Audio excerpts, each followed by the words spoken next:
Atenção! Começa agora uma teleaula de Química do Ensino Médio. Você vai assistir a teleaula de número 21. Bons estudos!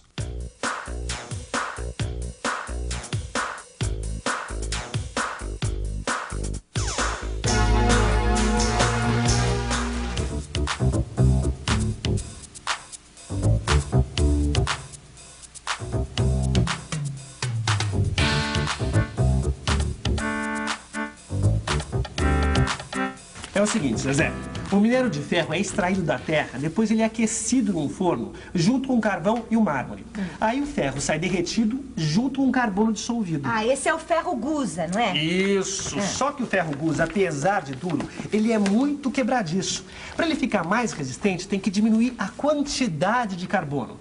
E eles fazem isso injetando oxigênio no ferro derretido, justamente para queimar o excesso de carbono. E controlando o volume de oxigênio injetado, o aço fica com mais ou menos carbono. Isso é muito importante, porque... Ah, porque as propriedades do aço dependem da quantidade de carbono que está dissolvida no minério de ferro, né? Tá, isso eu já entendi, né? Como é que se produz o aço a partir do minério de ferro. Agora, o que eu queria saber é como é que se transforma a sucata de ferro em aço. Não é só você, não. Você também quer saber como é que o ferro velho vira aço, não é mesmo? Pois aprendi tudo isso naquela visita que eu fiz na siderúrgica junto com o Rodrigo. Então agora eu vou explicar pra Zezé e pra você como se obtém aço a partir da sucata. Nessa teleaula você vai ver o que é aço inoxidável, porque o aço inoxidável não enferruja. E vai aprender o que é uma substância simples. Tudo pronto? E você, Zezé? Ah, eu sou todo ouvidos. Bem, como você deve se lembrar, eu estava lá naquela fábrica de aço. A gente estava conversando pela fábrica quando uma dúvida surgiu na minha cabeça. Um momentinho só. O Rodrigo me disse que normalmente tudo que a gente chama de ferro é aço. E lá no depósito eu reparei que tem aço que enferruja inteirinho e tem aço que praticamente não enferruja. Por que isso acontece? Essa é uma boa pergunta e mostra que você é um bom observador. E você? Você já reparou que ao seu redor tem objetos de aço que não enferrujam e objetos de aço que enferrujam com muita facilidade? Pense agora num objeto que enferruja com facilidade e outro que a ferrugem nem chega perto. O aço usado nas construções, que as pessoas chamam de ferro de construção, enferruja com a maior facilidade. Já os talheres não. O portão de ferro também enferruja brincando. Agora, os instrumentos usados pelos dentistas não enferrujam nem em sonho. São muitos objetos de aço que enferrujam. Cano de ferro, lataria de automóvel, lata velha e por aí afora. Objetos de aço que não enferrujam são os prateados. Colheres, garfos, tesouras, chave de fenda, instrumentos médicos e muitos outros. Isso, na verdade, prova que existem muitos tipos de aço e cada um com uma propriedade típica. Mas como é que se consegue fazer aços tão diferentes? Isso a gente consegue com as misturas dos metais. Às vezes, as quantidades misturadas são tão pequenas que não dá para acreditar que vai causar algum efeito. E o efeito é extraordinário. Opa, essa eu não entendi. Não é a quantidade de carbono que influi nas propriedades dos vários tipos de aço? Foi isso que eu perguntei. E o engenheiro me explicou que não é só o carbono, não. Os metais que estão misturados também influenciam bastante nas propriedades dos aços. O crômio, por exemplo, ele é muito utilizado na fabricação do aço, principalmente do aço inoxidável. Inoxidável? Inoxidável. Não oxidável, que não enferruja. Quer dizer, então, que o aço inoxidável é o aço que não enferruja? Exatamente. Agora, me diz uma coisa, Zé. Você acha que o ímã puxa o aço inoxidável? Ué, se o aço é feito de ferro, deve puxar, né? Eu também achava, mas não é bem assim. Nada melhor que uma experiência para comprovar. A gente tem aqui um ímã. Um objeto de ferro fundido. E dois objetos de aço inoxidável. Mas são dois tipos diferentes de aço inoxidável. Agora veja. O ímã atrai o objeto de ferro fundido. Já com os objetos de aço inoxidável, veja o que acontece. Esse também é atraído. Olha. Agora, esse outro não é atraído. Nesse caso, o ímã não puxa porque este objeto tem muito crômio, que é um metal que não é atraído pelo ímã. Muito bem. Eu já contei que os metais que estão misturados no ferro também influem nas propriedades do aço, que o aço inoxidável não enferruja e que quando o aço tem muito crômio, ele não é atraído pelo ímã, embora exista aço inoxidável que é atraído pelo ímã. Ai, conta mais que eu tô curiosa. Ô, Clóvis, lembra daquele aço que não foi carregado e você perguntou por quê? Então, aquele aço é rico em crômio e por isso vale muito mais que o aço comum. Ah, lembro, um aço bonito que até brilha. É isso mesmo. Você bate o olho e reconhece. E ele tem uma grande vantagem. Ele não enferruja. E vocês sabem por que ele não enferruja? E você? Sabe por que o aço inoxidável não enferruja? Preste atenção que eu vou contar por que o aço inoxidável não enferruja. O aço inoxidável não enferruja porque quando o metal entra em contato com o ar, o crômio se liga rapidamente com o oxigênio.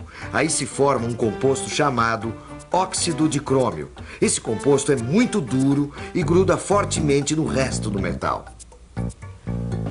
Peraí, eu acho que já entendi.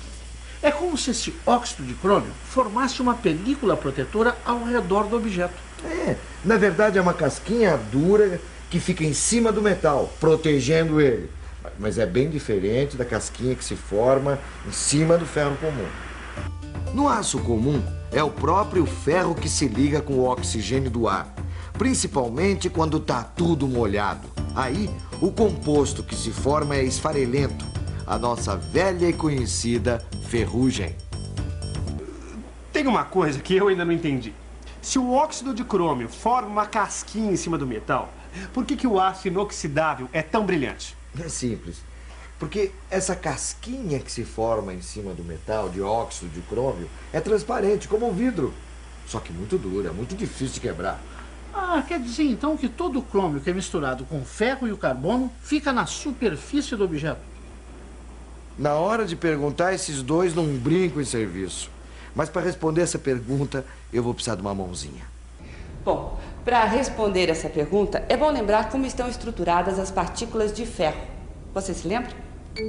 No estado sólido, as partículas de ferro estão bem juntinhas, mais ou menos como uma pilha de laranjas. Muito bem. No aço inoxidável, as partículas de crômio ocupam o lugar de algumas partículas de ferro. É como se misturássemos laranjas e maçãs de tamanhos parecidos. Se a gente pudesse ver esse fenômeno, seria mais ou menos assim. Veja, é como se algumas maçãs ocupassem o lugar de algumas laranjas. E o carbono? Onde é que ele entra nessa estrutura? Bom, o carbono é diferente. Por ser uma partícula menor, ele se encaixa nos pequenos vãos que ficam entre as partículas de ferro e crômio. É como se a gente colocasse bolinhas de gude no meio das laranjas e das maçãs.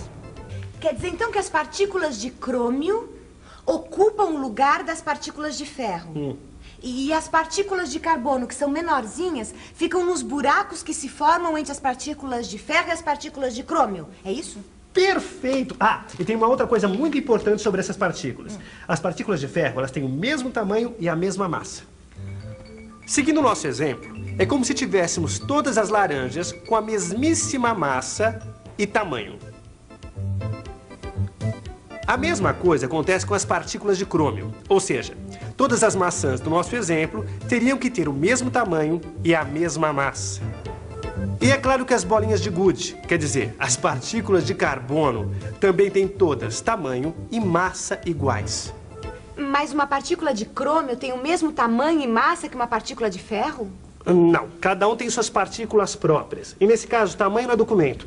Às vezes a partícula é menor e tem massa maior, ou vice-versa. A partícula é maior e tem massa menor. Mas também tem aquelas que são grandes e pesadas, não tem? E também tem as pequenas e leves. Tudo depende da substância em questão.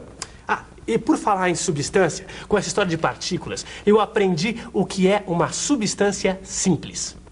Substância simples é aquela que é formada por partículas que têm todas o mesmo tamanho e a mesma massa. O ferro, o crômio e o carbono são exemplos de substâncias simples. Ah, eu queria mesmo era ver essas tais partículas no microscópio. Mas não dá para ver pelo microscópio. Não. Você pode imaginar o quão pequenas são essas partículas? Dá para ter uma ideia de quantas partículas tem na ponta de um simples lápis? Oi, quantas partículas de carbono tem na ponta desse lápis? Olha bem aí. Não tenho a menor ideia. Umas 1000. Eu acho que alguns milhões de partículas. Não dá pra ter certeza de quantas partículas tem. Alguns milhões. Vixe, Maria, eu já não sei não. Quantas tem? Uma? Prepare-se para levar um susto. Para contar quantas partículas de carbono que existe numa simples ponta de um lápis, é necessário mais ou menos umas 100 vezes a população da Terra. E toda essa gente contando todos os dias, 8 horas por dia, sem direito nem a domingo nem a feriado. Isso pelo menos por uns 60 anos. Dá para imaginar?